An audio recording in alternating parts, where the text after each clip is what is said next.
We will engage in a peaceful transfer of power.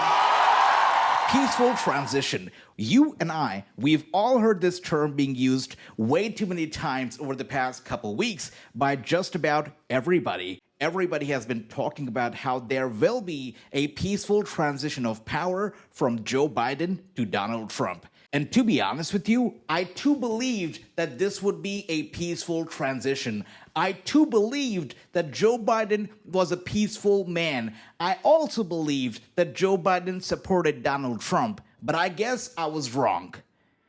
Not about supporting Donald Trump, though. I don't think that Joe Biden is a peaceful man, especially after this. The capital of Kyiv, as the U.S. embassy there has shut down over fears of significant air attack by Russia. Russia is escalating tensions, threatening to target a newly opened U.S. missile defense base in Poland with advanced weapons. This comes just hours after reportedly launching an intercontinental ballistic missile at Ukraine. Yes, you heard that right. The U.S. embassies in Kyiv and Ukraine, they've been shut down due to some very serious threats from Russia. And these threats have come very rapidly and suddenly because of President Joe Biden's decision to authorize Russia to use American-made and supplied long-range missiles. And these missiles are capable to strike almost 200 miles into Russia. Makes you wonder why Joe Biden would make such a decision with just weeks of his presidency left. But regardless of that, now that the decision has been made, it seems like Biden and Zelensky are walking on ice with this one because Russia, in response to Biden's decision, has lowered the threshold for the use of nuclear weapons. And they've also started making nuclear-resistant bomb shelters to be used in Russia in case they have to use a nuclear weapon. These bomb shelters are designed to protect against radiation and natural disasters, and they're now being mass-produced in Russia. All in all, this is a very sad situation that could have easily been avoided. Joe Biden did not have to approve the use of those missiles at this point in time, especially since he had been refusing the use of those missiles for such a long period of time. Then why approve it all of a sudden in the final weeks of his presidency? The answer to me is simple. Donald Trump. The question here is, would you give Ukraine weapons and funding if you were I elected? would sit down. Let me just put it a nicer way. If I'm president, I will have that war settled in one day, 24 hours.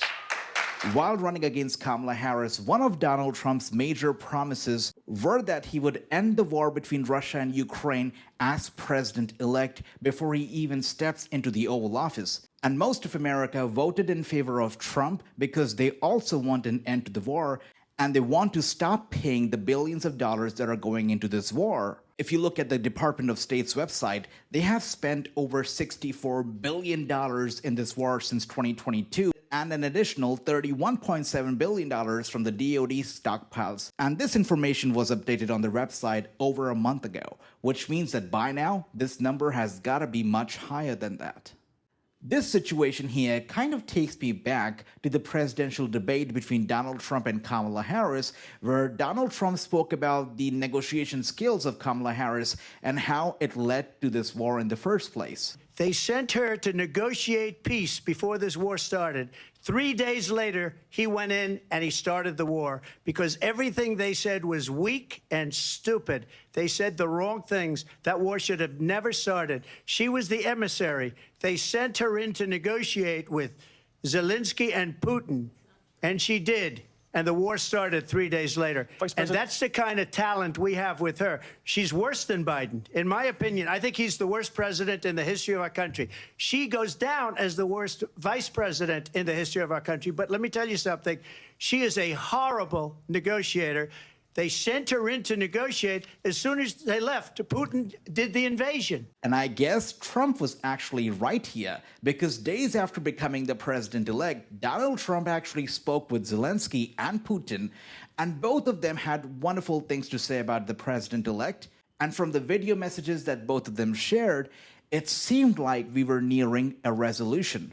Actually, let's take a look at this video right here. It's a video of Zelensky after speaking with Donald Trump and a video of Zelensky after speaking with Joe Biden. Let's listen into the difference between the two. Я вважаю, що війна закінчиться. І закінчиться не абстрактно, але точної дати немає. Але точно, і ще раз підкреслюю, з політикою цієї команди, яка зараз очолить Білий дім, війна закінчиться швидше. Новий пакет підтримки від Америки, обсяг $275 мільйонів. В пакеті безпілотники, снаряди для хаймарсів та артилерії. Дуже важливо міни, щоб зупиняти російські штурми. Це дійсно посилить наших хлопців на фронті. І це вже 70-й оборонний пакет від Сполучених Штатів Америки. Україна цінує двопартійну підтримку Америки і рішення президента Байдена. The difference to me is as clear as day. On one hand, Zelensky, after speaking with Trump, talks about a possible resolution. He talks about a possible end to the war. On the other hand, Zelensky, after speaking with President Joe Biden, obviously sounds a lot more aggressive. He sounds a lot more excited, obviously in a mood to escalate the war further. Тактическими ракетами атакам с производства США.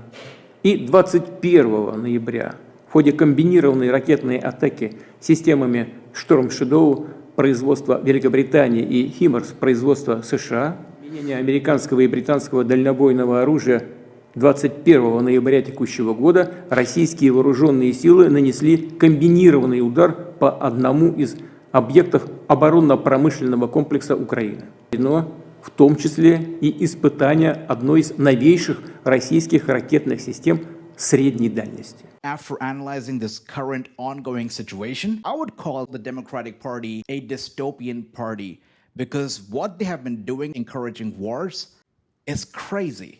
Is absolutely insane. I find it quite sad that Donald Trump was criticized when he spoke about bringing a quick end to the Russia-Ukraine war because a lot of people just assumed that a quick end to this war would mean that Ukraine would have to enter some kind of a negotiation that it wouldn't want to enter otherwise. It is quite sad that people worry about that and they choose to overlook the horror, the pain, the suffering that this war continues to bring to the people on both sides of the border in Russia and in Ukraine.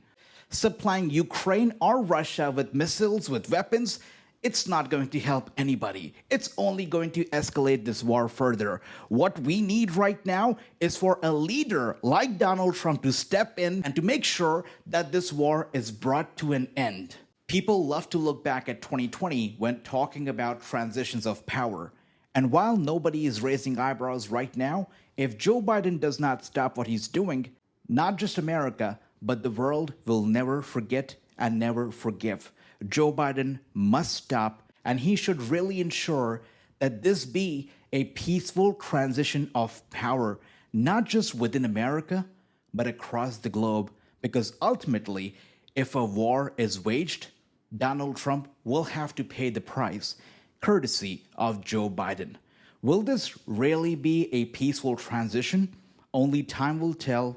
Let's hope that the Biden-Kamala administration does not make things any worse than they are already. Because come January 20, Donald Trump will be here to make America and the world great again. If you enjoyed this video, make sure to hit the like button. Make sure to pen your comments down below. I will be reading and writing to each of you. Also, don't forget to hit the subscribe. Thank you so much for watching this video, and I'll see you in the next one.